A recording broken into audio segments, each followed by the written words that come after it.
Good morning student. आज की class में डी ब्लॉक एलिमेंट्स जो हैं इनकी प्रॉपर्टीज के बारे में पढ़ते हैं। आवर्त में क्या परिवर्तन होता है, वर्ग में क्या परिवर्तन होता है, उनके बारे में अपन पढ़ते हैं। इसमें डी ब्लॉक एलिमेंट्स अपन ने शुरू किया था, इसका इंट्रोडक्शन पढ़ लिया था। इसके अलावा 3D श्रेणी के तत्वों का नाम और इलेक्ट्रॉनिक कॉन्फ़िगरेशन भी अपन ने लिख दिया था। इससे आगे आज के वीडियो में पढ़ते हैं इसकी प्रॉपर्टी, आवर्त में होने वाले परिवर्तन और वर्ग में होने वाले परिवर्तन। सबसे पहले पढ़ते हैं atomic radius.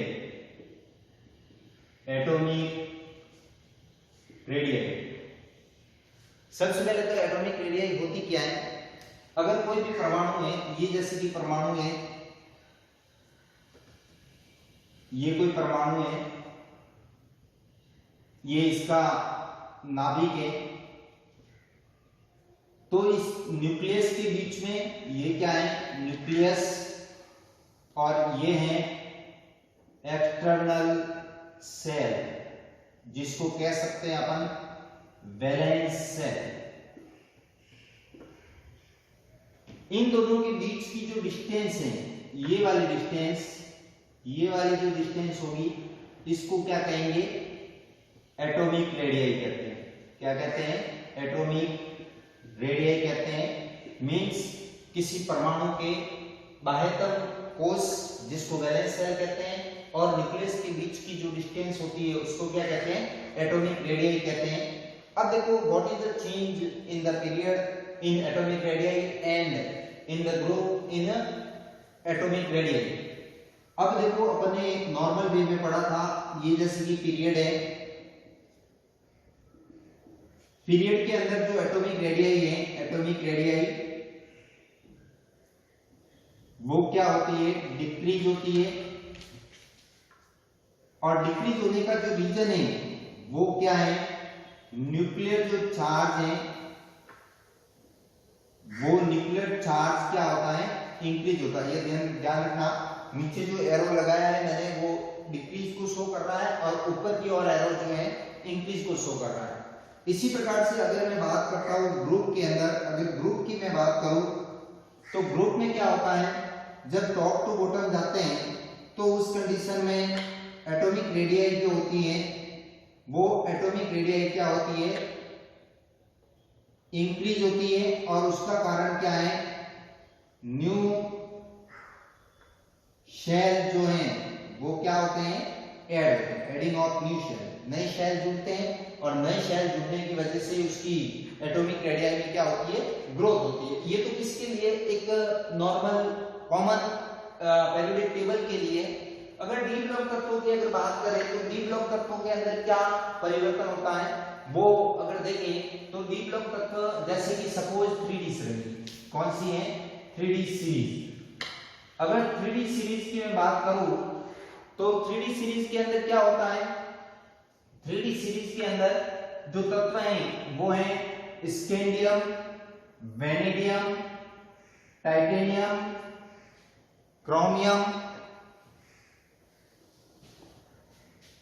Scandium, titanium, vanadium, chromium, manganese, ferrous, cobalt, निकल, कॉपर और जिंक।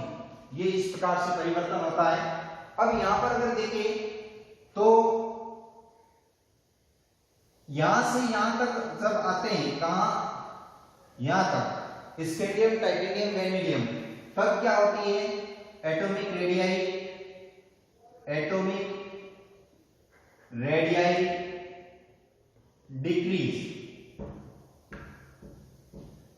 उसके बाद यहां से लगाकर अगर यहां तक की बात करें, तो लगभग नो चेंज इन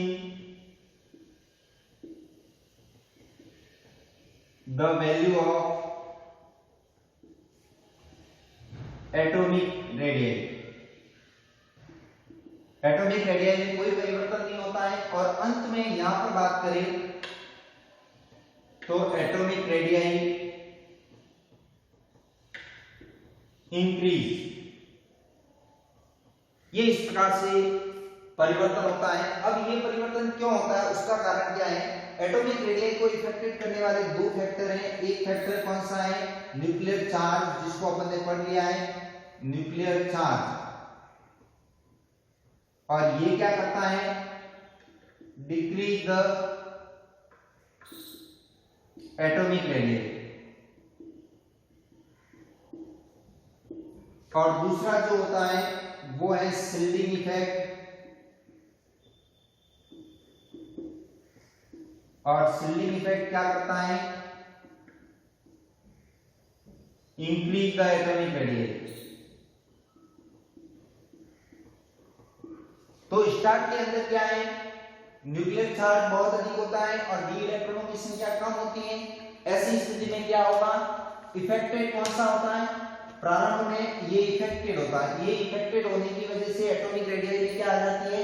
कमी आ जाती है। जैसे जैसे number of D electron increase होते हैं, डी इलेक्ट्रॉन जो है वो डी इलेक्ट्रॉन इंक्रीज होते हैं। डी इलेक्ट्रॉन इंक्रीज होने के साथ क्या होगा?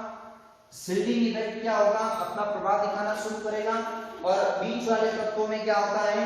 ये न्यूक्लियर चार्ज और शिल्डिंग इफेक्ट, ये दोनों एक दूसरे को क्या कर लेते हैं? बैलेंस। और दोनों एक दूसरे को बैलेंस करने के कारण इनकी एटॉमिक रेडियस लगभग कैसी होती है? समान होती है। ज्यादा डिफरेंस नहीं होता है, बहुत ही कम डिफरेंस होता है। और अंत में क्या होता है? डी इलेक्ट्रॉनों की संख्या बहुत ज्यादा होती है। D9 और D10 यहाँ पर हो जाता है D9 और D10। और ऐसी स्थिति में न्यूक्लियर चार्ज तो कम इफेक्टेड हो जाता है और शिल्डिंग इफेक्ट क्या हो जाता है? अधिक इफेक्टेड हो जाता है।